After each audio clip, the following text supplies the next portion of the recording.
Gemma, in the work we're doing in this space, what are you seeing as some of the things that are derailing connection in organisations? Ooh, so we're talking about the things that get in the way of that ability to feel connected and close to something or someone in the workplace.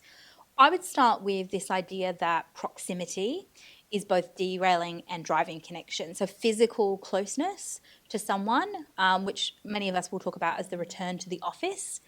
That is both accelerating or driving connection and also getting in the way. And the nuance here is the fact that the physical space doesn't create connection alone. So just expecting people to be more connected by virtue of being close in physical proximity won't do it. We have to be intentional about why people want to physically be together, what the physical connection moments need to be, what is it we can only do when we're physically together.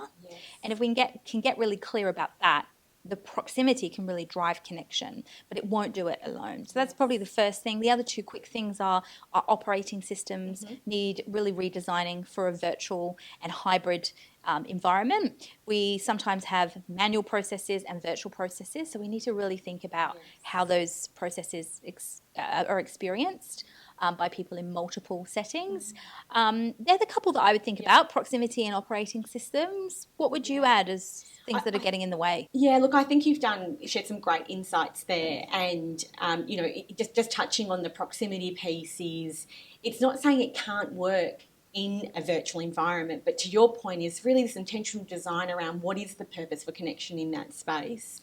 And interestingly, when you touch on the operating systems, and we think even just about policies and procedures, some of those really basic things that all organisations have, but actually how congruent is it with your effort and energy that you're basing on connection? Is it driving connection for you, or is it actually working against you? And we've certainly seen in our work that there's a lot of policies that exist in some organisations that actually are working against them. And again, we come back to this idea of just intentional design and analysis, don't we? Yeah, that's right. Be intentional. Great insights, Jem. Thanks for sharing.